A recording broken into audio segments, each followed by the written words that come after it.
She let me sign the birth certificate, then told me I'd be paying for a child that was never mine. Sunday mornings in our apartment had a specific kind of quiet, not peaceful quiet, the kind where everything feels almost too still. Like the whole place is holding its breath between the chaos of the week. I'd wake up first, always, make coffee in the kitchen with the bad overhead light, the one we kept saying we'd replace. Pour one mug for me, one for Cassidy. Leave hers on the nightstand even if she didn't wake up for another hour. That was just the thing I did. Had been doing it for almost 2 years. She had a daughter, Lily, from a guy she dated before me. 3 years old, big brown eyes, obsessed with those little foam sticker sets you get at Walmart in the craft aisle. Every Sunday morning she'd drag her sticker sheets out to the living room and cover the coffee table in foam butterflies and stars.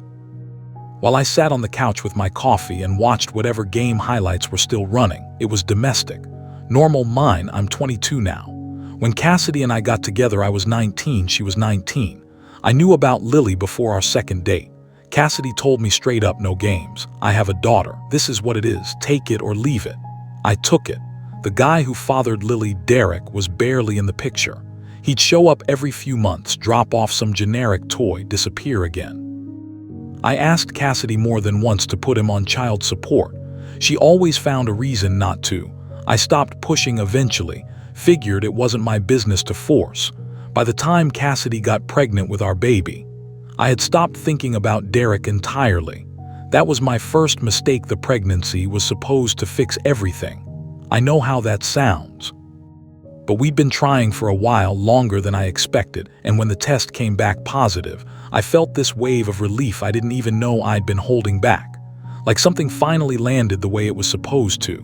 I picked up extra shifts at the warehouse, started moving boxes on the weekend for a guy my coworker knew, put money in a separate savings account that I didn't touch.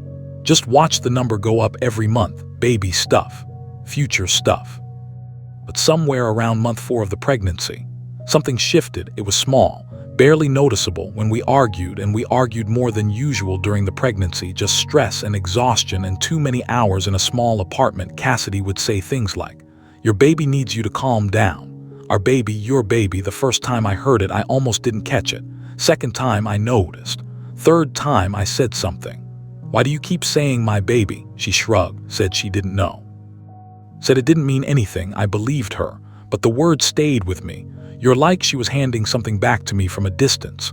The other thing, and I feel stupid saying this out loud, was that she stopped leaving her phone face up on the counter. We'd lived together long enough that I knew all of her small habits.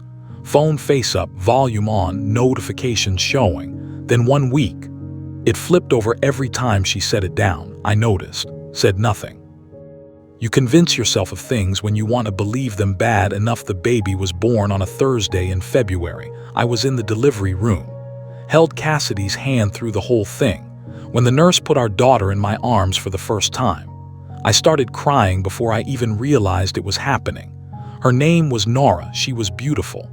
Completely, absolutely beautiful. She was also, and I remember this specific moment of confusion, very pale. Snow white pale in a way that neither Cassidy nor I were. Fine reddish hair, almost amber in the light. Eyes that caught the fluorescent hospital glow and looked almost gray-blue. Cassidy's family is mixed. She's half Puerto Rican, half white. I'm black. Between us, we'd expected something in the middle. Something warm-toned. Nora looked like she'd been born in Ireland. I remember looking at Cassidy, and she looked back at me. And I felt something cross my face. Not accusation, just confusion. She said, "Bobby's changed color." Nurse nodded like that was normal. I nodded too. I signed the birth certificate that day, my name. My acknowledgement done. Nora grew. Months passed. I loved her. I need you to understand that part. I genuinely loved that baby. Fed her at 3 a.m. Learned how to swaddle her from a YouTube video because I didn't want to ask anyone and look like I didn't know what I was doing. Put her car seat in and took it out and put it back in 3 times until I was sure it was right. She was mine. I had decided that, completely, with my whole chest. And then I saw the text. I wasn't snooping. I want to be clear about that. I picked up Cassidy's phone because mine was dead and I was trying to check the weather. The phone opened to the last app she did open. It was a text thread. The name at the top was Marcus. I don't know anyone named Marcus. That was the first thing I thought. Cassidy had never mentioned a Marcus. Not once in 2 years. The last message in the thread, the one sitting there visible on the screen, was from him. "She looks like me, doesn't she?" That was it. No response from Cassidy, just that. I set the phone down on the counter face up. I stood in the kitchen for a while, and I picked my dead phone off the charger, waited for it to boot, and texted Cassidy from the living room like nothing had happened. "Who's Marcus?" "Why, saw a text when I used your phone." "Who is he?" "Just someone I know from work. Don't make it weird." I didn't respond. I stood in the doorway between the living room and the kitchen, and I looked at Nora and her little bouncer on the floor, kicking her feet at the mobile hanging above her, red hair catching the afternoon light through the blinds. I thought about Marcus's text. "She looks like me, doesn't she?" I brought it up that night after Lily was in bed and Nora was asleep. I told Cassidy I wanted a DNA test. She laughed first. Actually laughed, not a big laugh, more like an exhale of disbelief. Then she looked at me and said, "Are you serious right now?" I said yes. She got quiet. Then she got upset. Said I was being paranoid, said it was insulting, said she couldn't believe after everything she'd done through the pregnancy that I was standing in our living room accusing her of. And then she stopped herself before she finished that sentence. I noticed that. She stopped herself. I kept my voice even. I said I wasn't accusing her of anything. I said I just needed to know. I said if the test came back and Nora was mine, I would never bring it up again. I promised her that. It took 3 weeks of back and forth before she agreed. Those 3 weeks were the quietest our apartment had ever been. Not the Sunday morning kind of quiet, something harder. We were in the same rooms, but we were not in the same place. The test kit came in a plain cardboard box. No logo. Very clinical. I remember sitting at the kitchen table and reading the instructions twice, even though they weren't complicated. Cassidy sat across from me. She watched me open the kit and she didn't say anything. We sent it off. The results took 9 days. 9 days of waking up and making coffee and putting Cassidy's mug on the nightstand like always. 9 days of feeding Nora at 3 a.m. and singing her the same 3 songs I always sang because she liked the repetition. 9 days of sitting on the couch with Lily's foam stickers scattered across the coffee table. 9 days of waiting to find out if my life was real. The email came on a Tuesday morning. I was still in bed. I felt my phone buzz on the nightstand, looked at the preview, saw the subject line, DNA results, ready to view, and I put the phone face down. I lay there for probably 10 minutes, then I got up. Went to the bathroom, closed the door, sat on the edge of the tub and opened my phone. I read the results twice, then a third time, probability of paternity. 0%. The words didn't compute at first. Like my brain was receiving a signal it didn't have the right decoder for. I read them again, 0%. I scrolled down. The report listed the genetic markers, rows of numbers that didn't match, column after column. Mine and Nora's side by side, nothing lined up. My hands weren't shaking. That surprised me later.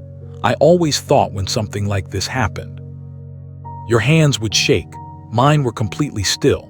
I sat on the edge of that tub for a long time. Cassidy knocked on the door, said breakfast was ready. Said Nora was fussing. I said I'd be out in a minute.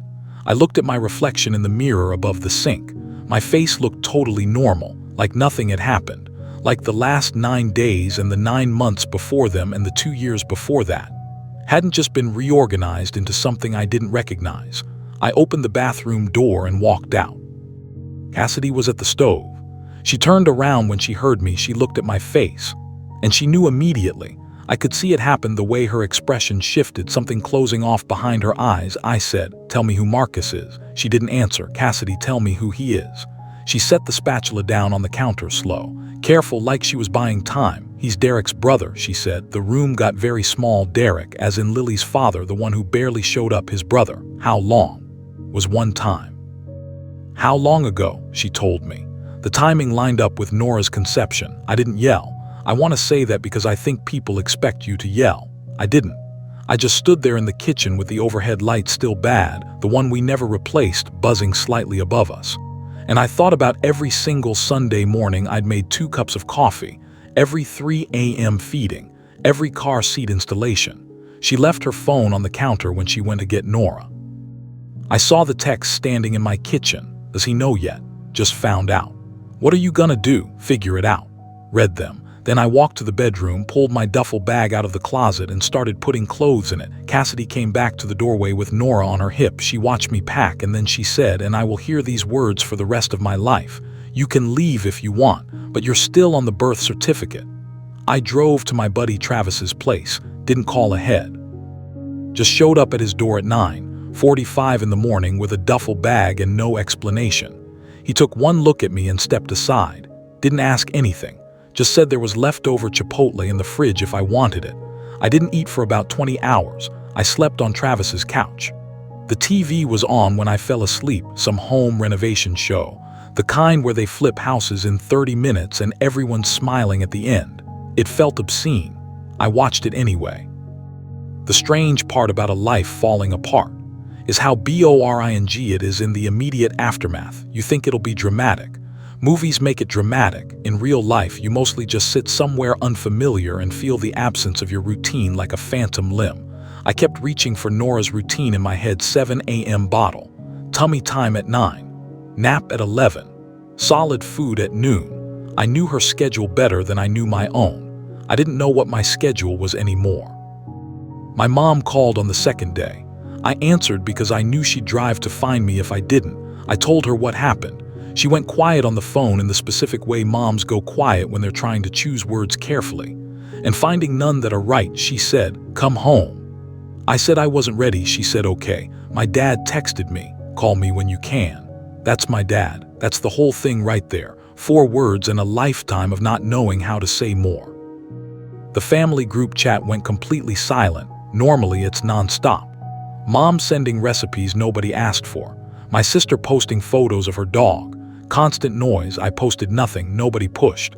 That silence was actually the kindest thing anyone did for me. A week in, one of Cassidy's friends texted me. A woman named Bree, who I'd always liked, who seemed like a genuinely decent person. She said she was sorry, said she thought I deserved to know something.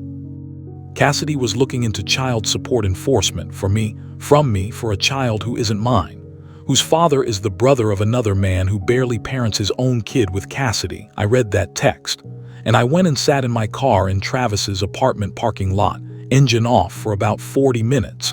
Just breathing. I went back to the apartment 2 weeks later to get the rest of my things.